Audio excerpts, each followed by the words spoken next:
ఇవాళ విద్యార్థులు మెచ్చుకోవాలి. ఆడపిల్లలు, చిన్న పిల్లలు కూడా తమ హక్కులు తెలుసుకుంటున్నారు. అందులో ఎస్సీ, ఎస్టీ, బీసీలు చాలా చక్కగా తెలుసుకుంటున్నారు.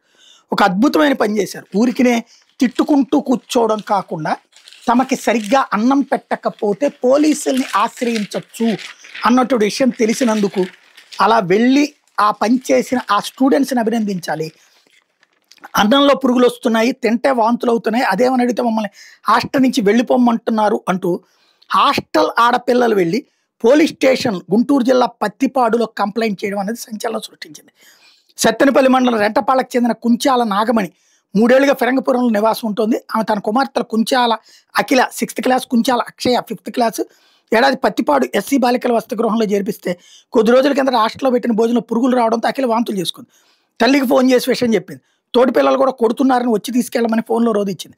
దీంతో ఆదివారం తల్లి నాగమణి హాస్టల్కి వచ్చి అఖిలని ఇంటికి తీసుకెళ్ళింది. తిరిగి మంగళవారం హాస్టల్కి వచ్చింది. మీ పాపను హాస్టల్లో చేర్చుకో, మీతో తీసుకెళ్ళిపోండి, మీ పిల్ల వల్ల మిగిలిన వాళ్ళు కూడా ఇబ్బంది పడుతున్నారు, మీ పాప ఆరోగ్యం సరిగా లేదు, మెడికల్ సర్టిఫికేట్ తీసుకుని వస్తేనే చేర్చుకుంటా అంటూ వార్డెన్ నాగమణికి చెప్పింది. దీంతో ఏం చేయాలో పాల్పో నాగమణి తన 2 పిల్లల్ని తీసుకుని పత్తిపాడు పోలీస్ స్టేషన్కి వెళ్ళింది. ఎస్ఐ నరారెదుటి వాపోయింది. మిగిలిన పిల్లలు మమ్మల్ని కొడుతున్నారు, మా పుస్తకాలను లాక్కుని బయటపడేస్తున్నా అంటే ఎస్ఐకి పిల్లలు వివరించారు. దీంతో దీని మీద డీడీ చెన్నయ్య విచారణ చేయడం అన్నటువంటిది కీలకమైంది.